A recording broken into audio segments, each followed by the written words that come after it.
Hello and welcome to the Samson Historical YouTube channel on this beautiful Wednesday. It is finally fall, which makes me very excited. Hopefully it makes you guys very excited. It's my favorite time of year. We get to go out and be at the events. Last weekend we were at Fair at New Boston, and this upcoming weekend we have another event up in Illinois. So if you're up in the Chicagoland area and you're near Cantini Park, come see us. Love to see you there. It was great seeing everybody at Fair at New Boston in Ohio. So awesome to get to talk to you all and hear your ideas and your thoughts. So thank you so much for that. We're going to do something a little different today, and I have a special guest with me. I'm going to let her introduce herself. Let's give her a warm welcome here in the study, and thank you so much for being here with me today. Hi, Kristin Byers, head seamstress here at Samson Historical, and or tailoress and mantua maker, if you'd like. Yes, so Chris does a little bit of everything when it comes to the sewing operations here at Samson Historical. In fact, you made this jacket and that jacket, but this one is part of the Turkey Roost line, and Chris has been instrumental in getting all of that going and really bringing that back to life. So I really want to let people know a little bit about you, because actually you're one of the only people here that was a customer long before you actually were a head seamstress. So talk a little bit about how you got into living history. Well, it actually started out with a friend of mine's aunt worked for one of the sellers at a Fort Ouiatenon and Feast of the Hunter's Moon, West Lafayette. For her birthday, she got us dressed up and took us out there with her and didn't look back. Which, for people that aren't aware, that's an F&I fort. Yes. So up in just north of us, a few minutes actually. So it's kind of home territory for us. So did you really then get into F&I, or did you go immediately to Rev? What time periods do you dabble in outside of here?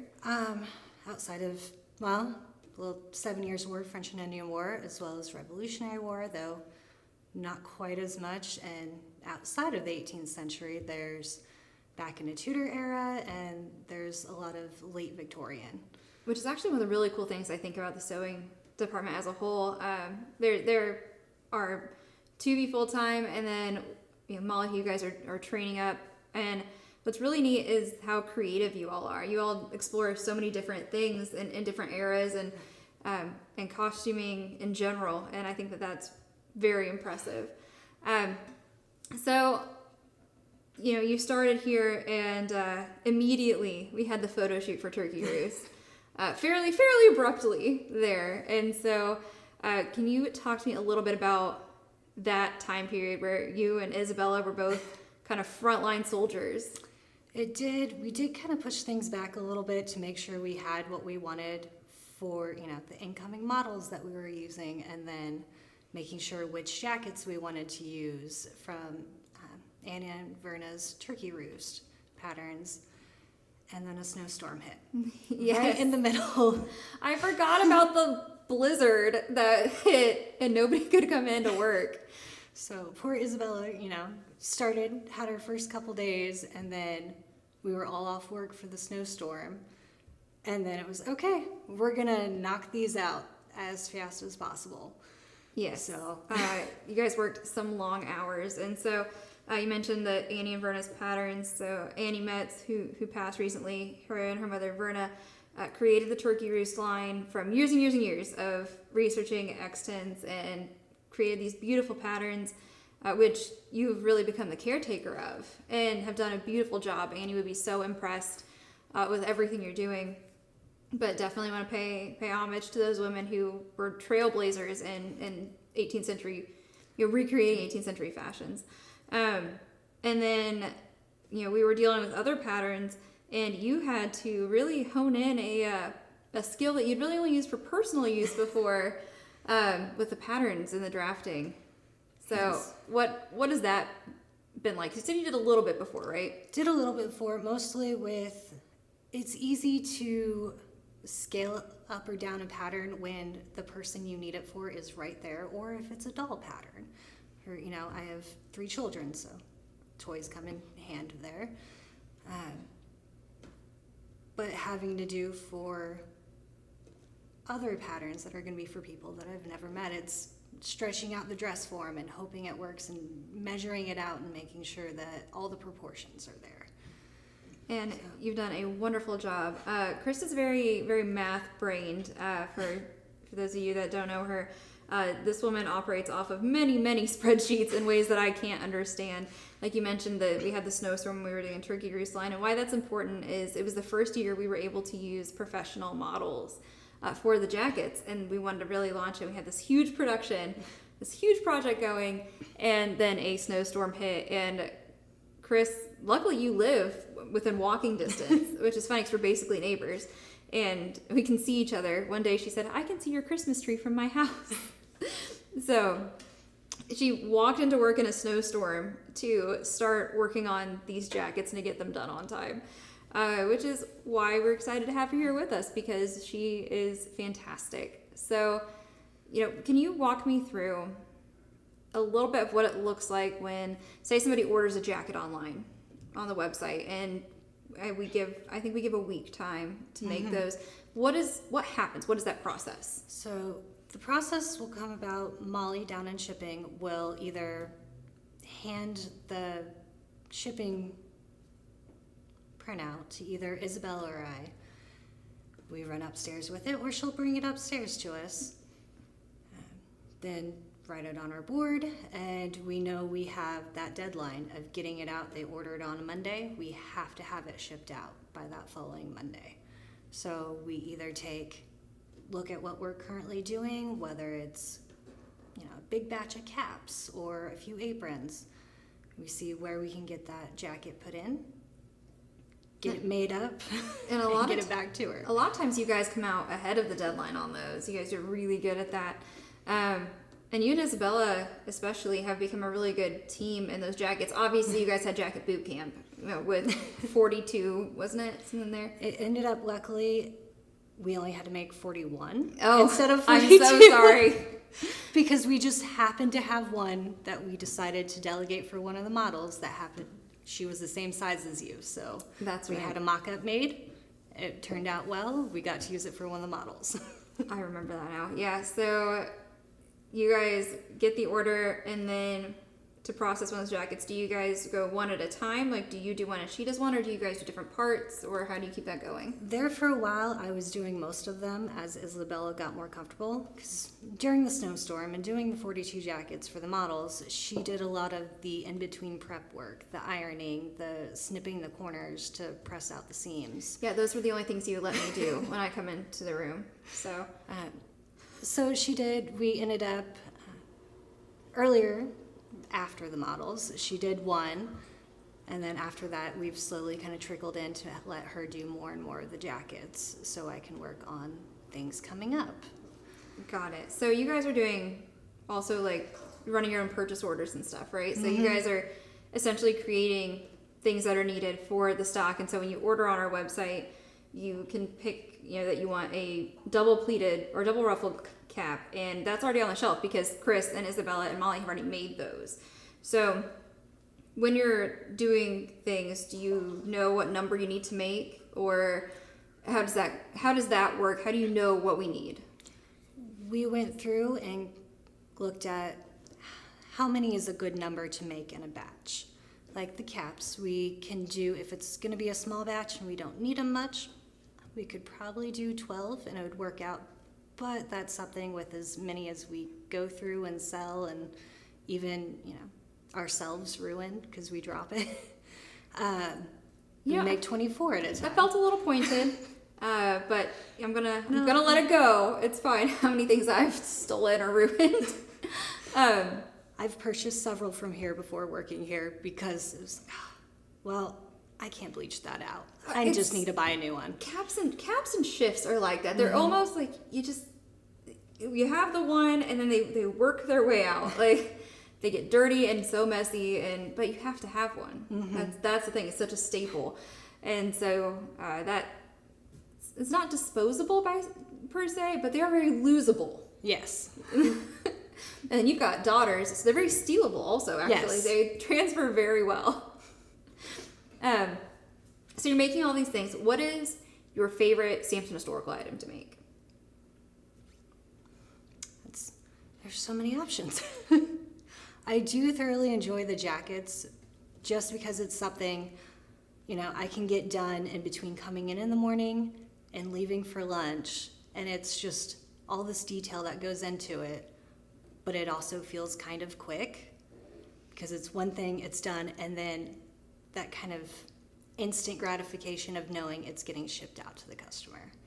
That's awesome. Like, it's one thing you can cross off the giant board. Yep. So that's great. Okay, so what is your least favorite thing to make here? What is the first thing that you want to teach the others to do so that you don't ever have to do it again? Caps. It's not that you make the most of. It's not that I don't enjoy them, but making, 24, 48 Sure. or more at a time. And they're so small, so they have these details to them. So it's just like, okay, am I done yet? No, I still have more to do. So it's fairly different from going from having hand-sewn caps completely through to, making them pattern up in order to have a machine-sewn one. That way we can get them out and don't have to overcharge. Because you were looking at patterns that were intended for hand sewing, and you actually converted those to be machine caps. And so that is incredibly impressive to me that you're able to understand it in that way. When you in case you talk about the machines and whatnot, it's a foreign language to me, but that ingenuity that you have is definitely something that's very admirable and very admired. So we've got all these different things going here, and things are constantly moving, things are constantly growing, and everybody kind of learns to shift with that to the best that we can. But what is something really cool that you're working on now? Starting out with the 1812 line. Yes.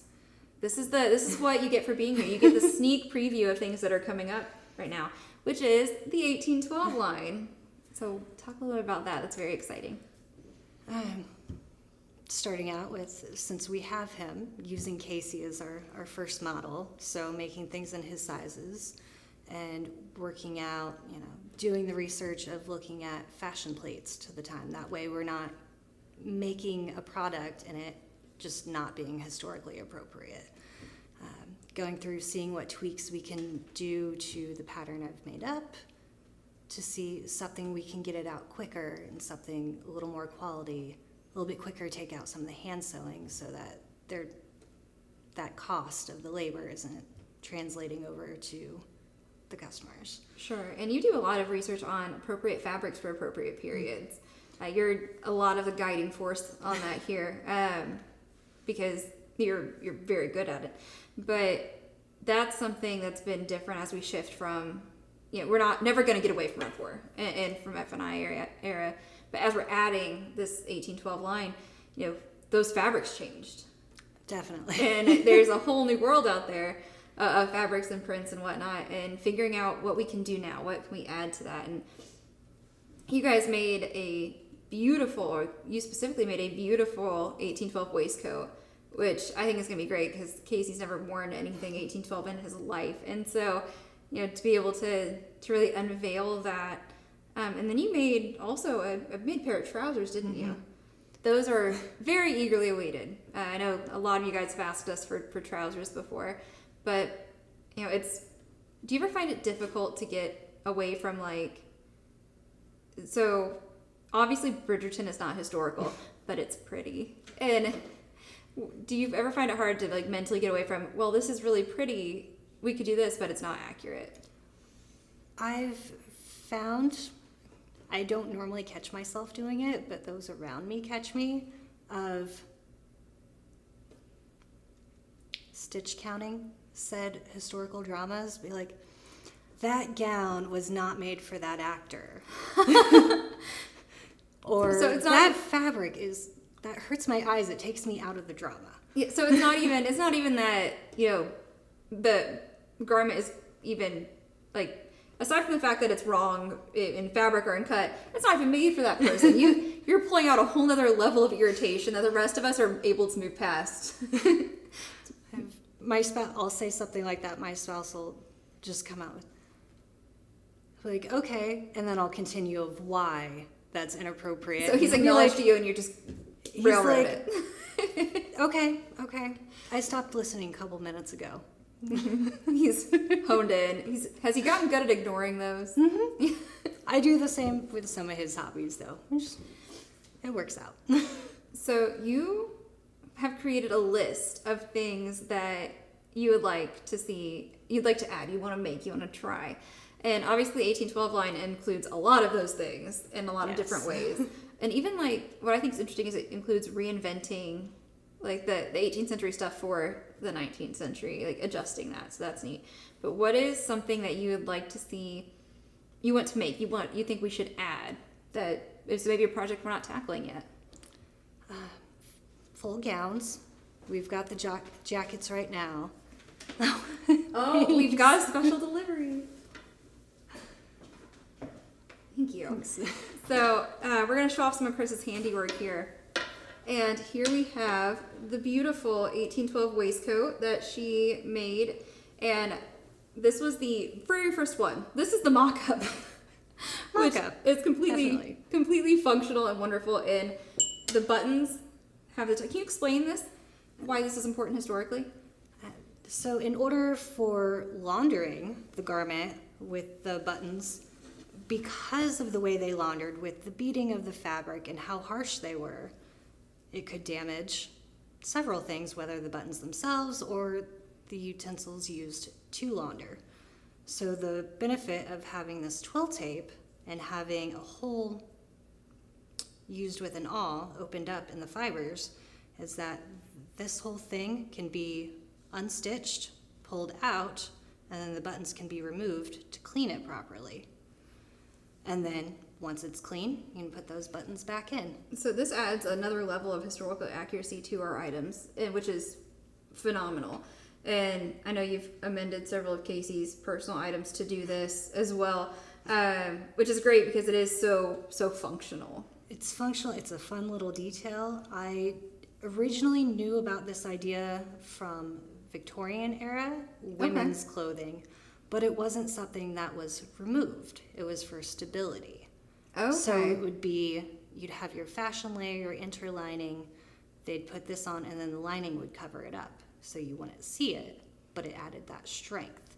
Because stitching the buttons on will pull at those fibers. So easily you accidentally pull a button off, you've got, these broken fibers where the button was stitched. Okay. Doing it this way helps the integrity of the garment itself. Yeah, because you said you used an awl to create that hole. So you're just no pushing threads them. were broken. That's awesome. That's so neat. And then this is all linen, which is glorious, with functioning pockets because we love a good functioning pocket in any day and age. Yes. and the ties in the back for that true 1812 overly snug fit that we have. And then one of the things I think that has been, again, maybe even more eagerly awaited than the waistcoats. Oh. And that is the trousers. Got another. The trousers, which were pinned to the mannequin, I believe. Yes. Very shortly. So tell me a little bit about these. They've got your standard drop front that we're used to with the 18th century. It does have three fully functional pockets in it. Where did you put the third? Oh, it's like it's a got watch the watch pocket. Yes. Hey. It does have the slightly modern amendment of having that center button, but for most of us, that's more comfortable to not have the center button. Mm-hmm. This one here is what she's talking about? Or to have it. Yeah, this one, having this button here seems to save a lot of people a lot of embarrassment in modern age. So it's not found. I found it occasionally on a few extant garments, but not as prevalent. Not as prevalent. But I feel very functionally important for the modern age. So I didn't realize that these had the functioning pockets and the watch pocket, which is great because we can put a little pocket clock in there. That's so exciting. And the gusset back for fit. Yes. Now, Chris, Casey's not that tall. He hasn't, I don't believe he's had the chance to try them on yet. I'm going to rehem them for him. But these are beautiful, and they're linen, and they're going to be very cozy, and again, wonderful job, and so impressed with the attention to detail. And you made these buttons, right? Yes. Yeah, so any matching covered buttons Chris is actually making and her team are making, so that's really cool. So you know it's an exact match. And so what is, we're working entirely with natural fibers here. Do you prefer working with the linen, the silk, or the wool? They all have very different parts that are good and bad about them. Okay. So when it comes to cutting, I love the wool. The wool just cuts so nicely, and it's like cutting into butter. But the linen, when going to press it presses out really nicely. You almost don't even need the iron. You can almost just use the heat from your hand. And then the silk just holds up well. So every single one of them has their little benefits and little downfalls too. I don't even know if we should talk about the burn testing days that we've done before, previous scratch and sales. When sometimes we get big lots of fabric in, and going through and double checking it. Those are all natural fibers, and counting yardage and whatnot. And Chris and I have spent a lot of time with lighters over a cast iron pot burning these swatches of fabric. And I think we might be the only two who really love the smell of burning linen, though. I do love the smell of burning linen. Burning silk, on the other hand, it's smells very like distinct. It smells like you left something on the grill too long, like way too long. But the leaves, it's the perfect smell. Fall. Can we get a fall candle of burning linen? That's what we really need. So again, wonderful job with this, and you're going to be doing some gowns as well, right? Definitely hoping to get those gowns made soon. Get some mock-ups done. We've talked about so many things. Before we even started this 1812 line, you and I would walk by the fabric and be like, we'd just start petting and be like, wow, this would be a great Spencer. It would go really well with this gown. I think we've created mentally so many outfits. Definitely. Just walking by the fabric. But little shopping. It is. Little bit of shopping. Just a little bit. But, you've put in so much work into making sure that these are all quality garments, that you've actually created what we call the Sewing Bible. And Chris has this wonderful book of instructions that she's written out step by step, including the swatches of what fabrics are acceptable to use and are going to be pulled for that. And so, that's incredibly helpful. She's definitely, I think you're the first department to actually make this book specifically. And that's great for training people. It makes sure that it ensures quality and timeliness, and that the customer is truly getting that Samson Historical item every single time, which is just kudos to you, because that took a lot of time and effort, and it is beautiful. It is glorious. So when you're training somebody to work and to do the Samson Historical and the Turkey Roost line and the garments, what are some things that you kind of tell them to pay attention to? Or I think maybe they're not always familiar with 18th century. What are some things that you point out to them? Just some of the details, making sure, like on the jackets, making sure that any white stitching doesn't happen on the fashion fabric. Just getting the jacket you have on now needs those nice crisp points. So making sure that, okay, if it doesn't come out the first time, try again, get that nice crisp point. Or cutting, making sure that when we cut 2 layers of fabric at the same time for a single pattern piece, making sure that the blade is perfectly straight so that they're exactly the same. Little details like on our fetching jackets, they have the cuff on them, making sure of where to measure and where to put in those little prick stitching to make sure that they stay in place. So with the fetching jackets, the perky and the fanfare, they came with names. Annie and Verna named those, and we continued those. As you've worked through with the fetching and the provincial, we had to figure out what we were going to name that style. And provincial was easy. It just kind of went well. We all thought, yeah, that's it. That's what that is. But then fetch and the fetching. And Chris is laughing right now because if you guys know the quote, you know the quote. I insisted that we were not going to make fetch happen, that it was not going to be a thing. And her and Isabella, and I think you got several other staff members in on it too, committed to just saying it over and over again until now it is the fetching jacket. So it is permanent. They did it. They made fetch happen. I was not for it, and we did try to find another name. We tried so hard. Couldn't find one that worked as well. It is a fetching jacket, so why not call it fetching? It works with the turkey roost. We already had the P word and the F word, so why not do another word that starts with an F and another word that started with a P? It does make sense, and it fits it now. I've acquiesced to the use of fetching, but they worked very hard to make fetch happen,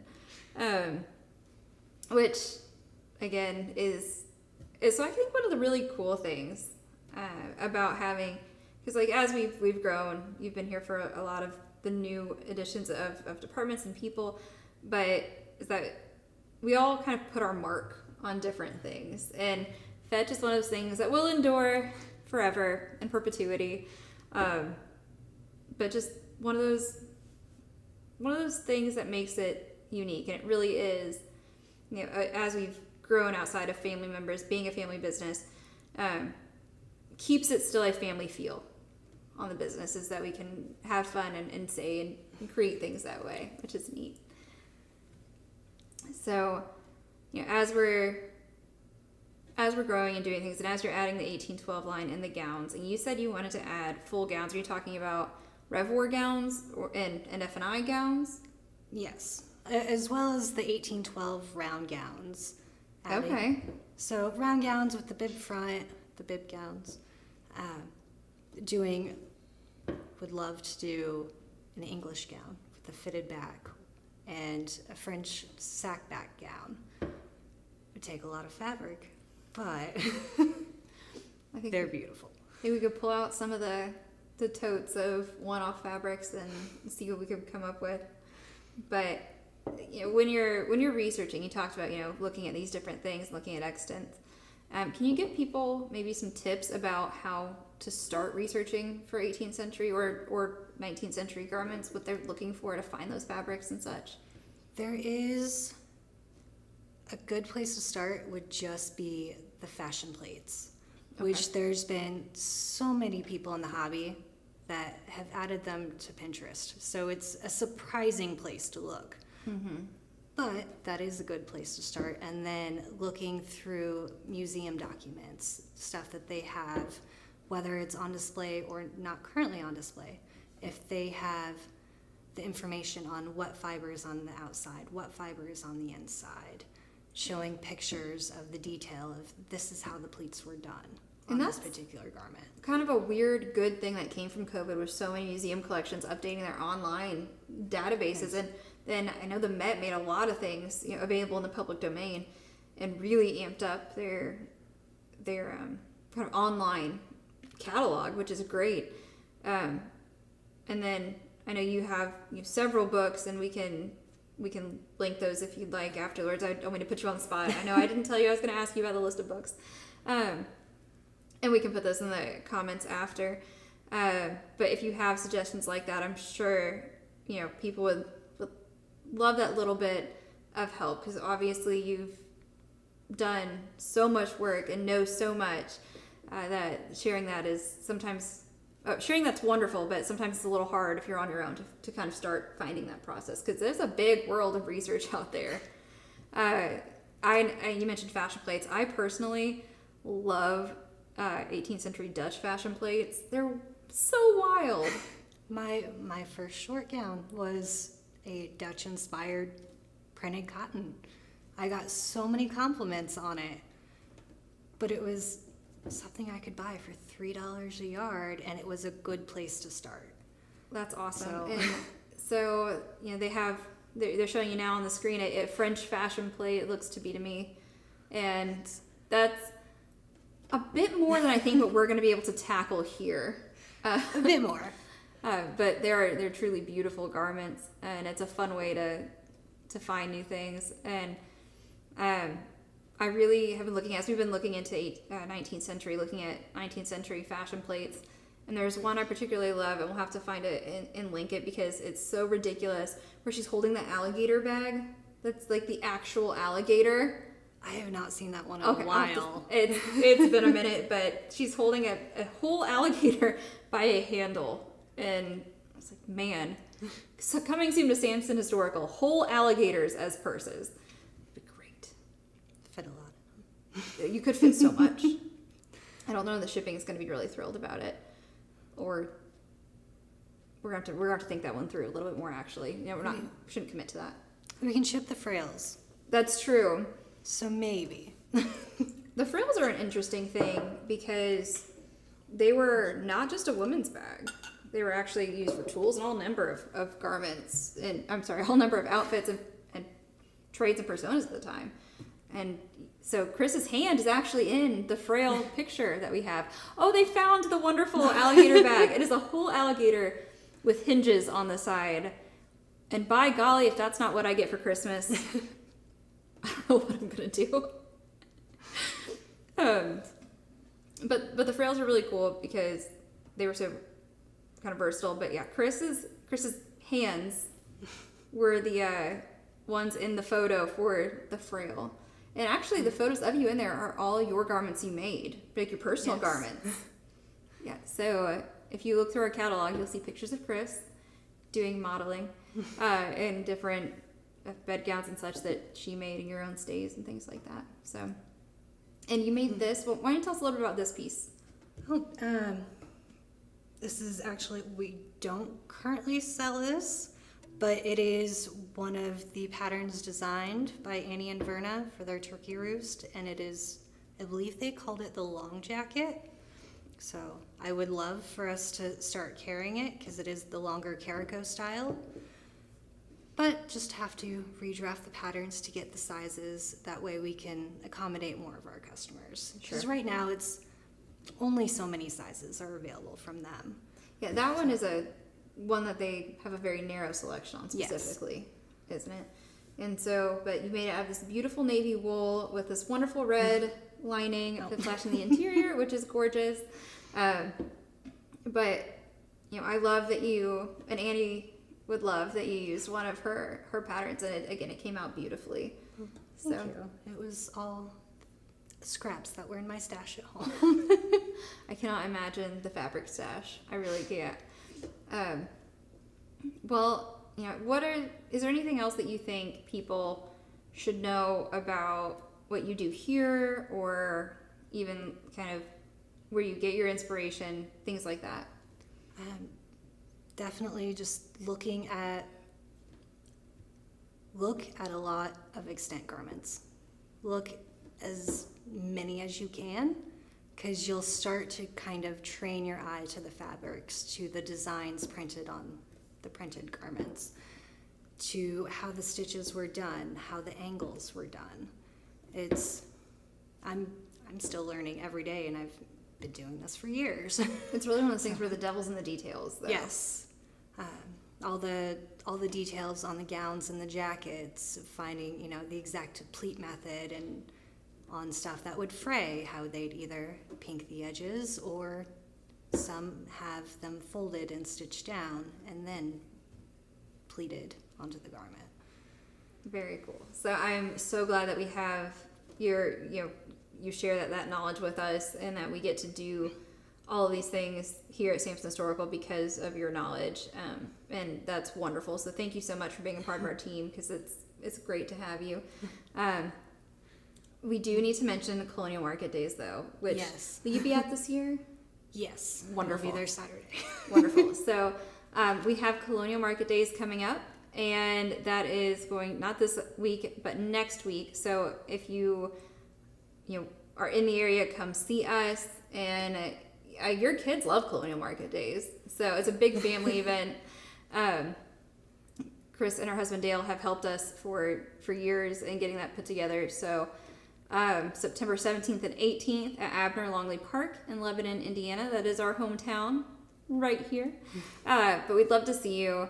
It's going to be a wonderful event. It is French and Indian and Revolutionary War event. And so, everybody is welcome. If you're coming as a participant, please register and send in photos of your dress so we can make sure that we have really accurate garb there so that we can make this as much of an educational experience for the community. If you want to come and just walk around and have the lavender lemonade, try to get there before I do because I will drink gallons of it.